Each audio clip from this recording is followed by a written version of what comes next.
I lied on the jury and sent my ex to prison, even though I knew he was innocent. And the worst part? I don't even know why I did it. I wasn't supposed to be there. I had tried everything I could to get out of jury duty, excuses, scheduling conflicts, medical notes, but somehow I ended up being selected. It was my first time on a jury, and I figured it would be something boring like a stolen car or a bar fight. But when the judge read the charges out loud, my heart dropped. Sexual assault. The defendant walked in, and I nearly threw up. It was Jason, my ex-boyfriend, the one I dated for almost 3 years in college. The one who broke my heart so badly I didn't date again for nearly half a decade. The one who I thought ruined my life. He didn't recognize me right away. My name had changed since then. I had gotten married, changed my look, moved to a new city. But I recognized him instantly. The smirk. The slouched walk. The way he pushed his tongue into his cheek when he was nervous. The judge asked us if anyone knew the defendant personally. I froze. I looked around the room. No one was saying anything. Jason's eyes scanned the jury box. They landed on me. Held for a second too long. Did he recognize me? I should have said something. I know I should have. But my mouth didn't move. My hand didn't raise. I just sat there. Maybe part of me wanted revenge. Maybe part of me thought this was the universe handing me something. Or maybe I just wanted to see how far it would go. The trial began. The victim, a young woman in her early 20s, gave her statement. Her voice was shaking. She seemed sincere. But her story had holes. The timeline was fuzzy. Her details changed slightly every time she repeated them. Jason's lawyer was sharp, calm, confident. He poked holes in everything, and I mean everything. Her friends didn't remember the same night. There were no texts, no physical evidence, no eyewitnesses, nothing to tie him to it except her words. And I believed her. Until I didn't. Because deep down I knew Jason. He was arrogant, sure. A little manipulative, yes. But he wasn't a rapist.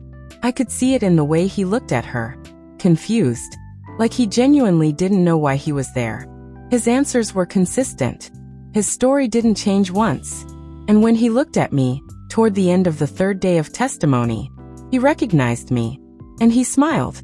Jason's smile lingered in my mind like a ghost. Not because it was warm. Not because it was charming. Because it felt like a challenge. Like he was silently asking me, "What are you going to do with this?" And I didn't know. I truly didn't. That night, I sat in my car after court for almost an hour, hands on the steering wheel, heart pounding. I hadn't told my husband anything. I hadn't told anyone. And now it felt too late. If I confessed now, I'd be thrown off the jury. Worse, I could be charged with perjury. Maybe even obstruction. I had already sworn I didn't know him. But the truth was more complicated than the law would understand. Jason and I hadn't ended well. He cheated. Multiple times. Gaslit me when I found the messages. Blamed me for driving him to it. Humiliated me in front of friends. When I left, I wasn't even angry, just shattered. Like someone had scooped out my self-worth and replaced it with acid. Took years to feel whole again. And now here I was sitting in a courtroom holding his future in my hands. The other jurors started leaning toward acquittal. I could tell. They whispered about lack of evidence. About her story not adding up. The foreman even joked. "This one's gonna be a quick decision, huh?" I wanted to scream. I wanted to jump up and yell, "You don't know him like I do. He's a manipulative piece of shit." But I also knew he didn't do this.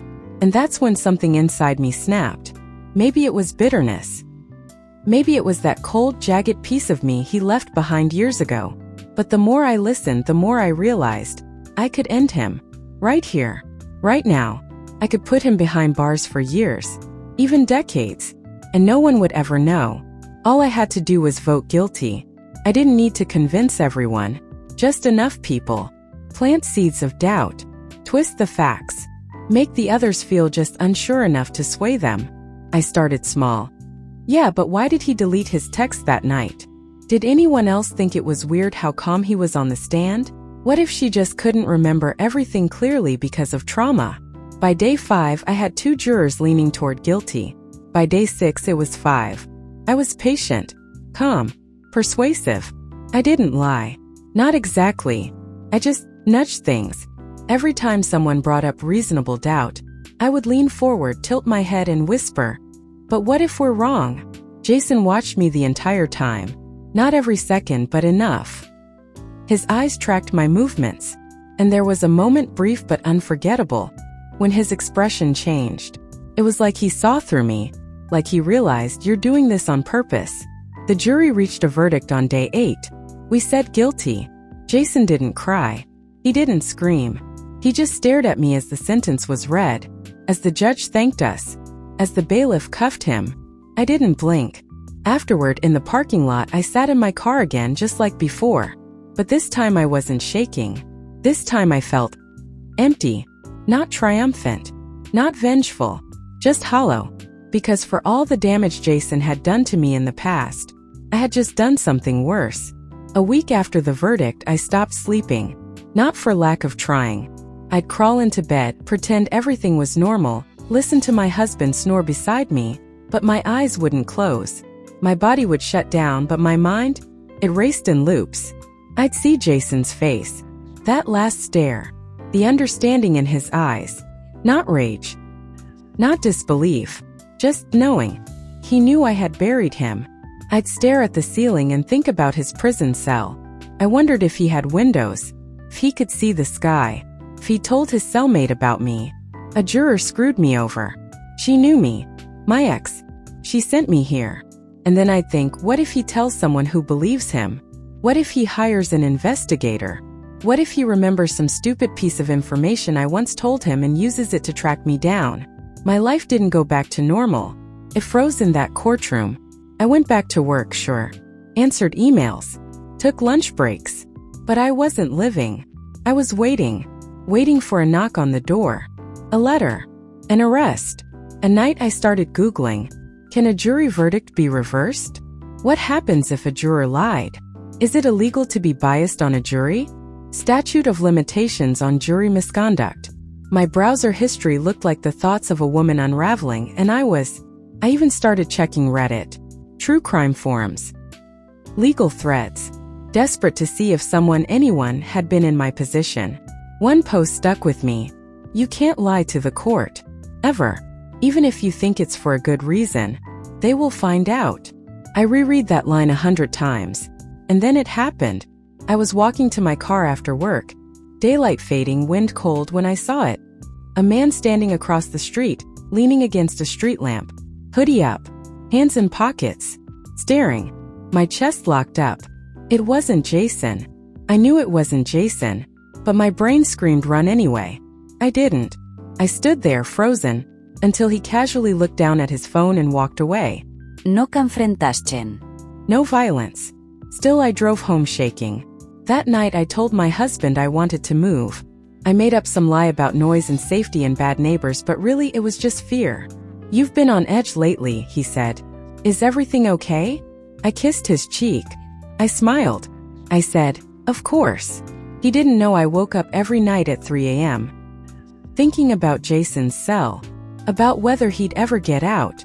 About whether he was telling his story to someone who might believe him. 3 weeks after the verdict, I found the envelope on my desk at work. No return address. No stamp. Just my name, written in shaky block letters. I froze. I didn't even touch it at first. Just stared at it, heart thumping like a war drum. I looked around the office. No one was watching me. No one seemed off.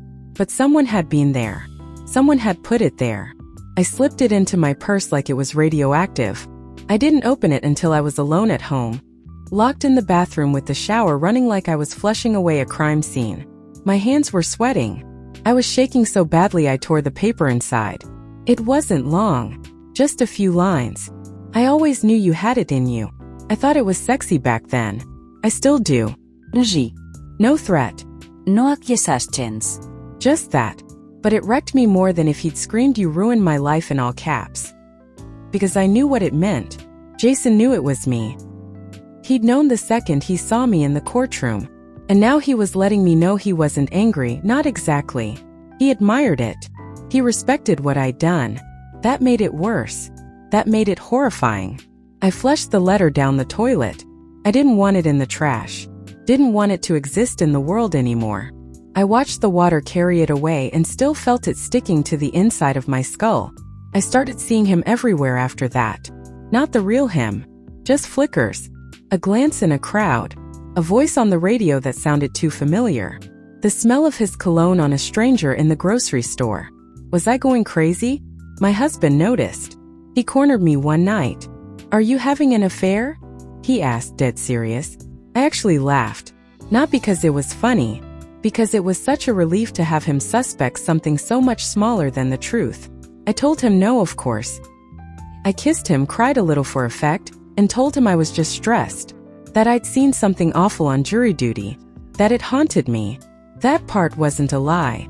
But I didn't tell him what haunted me most was me. Jason hadn't deserved to go to prison. He was many things, a liar, a manipulator, a cheater, but not a rapist. I'd seen the holes in the case. He should have walked. I made sure he didn't. Because I wanted revenge. Because I wanted to watch him squirm. Because I wanted power. And now I had it. But it tasted like rust and poison. 2 months after the trial, I started getting emails from reporters. Nothing official. No published stories. Just questions. One of them asked, "Is it true you had a personal relationship with the defendant prior to the case?" Another wrote, "Sources say you knew Jason Wallace before jury selection. Care to comment?" I panicked. I deleted them all. Blocked every sender. But it was too late. The leak had started. And worse. Someone filed a formal complaint with the district attorney's office. The next week, I was called in for questioning. Not under arrest, not even as a suspect yet. Just a conversation. But I could see it in their eyes. They knew. They asked if I disclosed everything on my juror form. I said yes. They asked if I knew Jason Wallace. I said no. They slid a photo of us at a party in college across the table. I said I didn't remember. They let me go for now. I went home and sat in the shower for 2 hours fully clothed. My husband knocked, asked if I was okay. I told him I had food poisoning.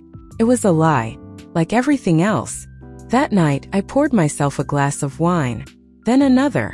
Then another. And I wrote Jason a letter. Not to mail. Not to send. Just to say what I needed to say. I don't know why I did it. I told myself it was justice. That you deserved it for the things you did to me in the past. But this wasn't about you. This was about me. The part of me that wanted to feel powerful for once in my life. I destroyed you because I could. I'm sorry. But I'm not asking for forgiveness. I know I don't deserve it. I burned the letter in the sink. The next day I was fired from my job. The DA launched an inquiry. The press ran with the story. Juror had secret ties to defendant in high-profile assault case. They reopened Jason's case. His conviction was overturned. He walked free. But not before spending 121 days in prison. He never sued me. He never contacted me again. But he did give one interview. Just one. And in it, he said something I'll never forget. It wasn't prison that broke me. It was knowing someone I used to love chose to lie just to watch me burn. And the worst part? I think she hated herself more than she hated me. He was right. I think I still do. Guys, let me know your opinions in the comments.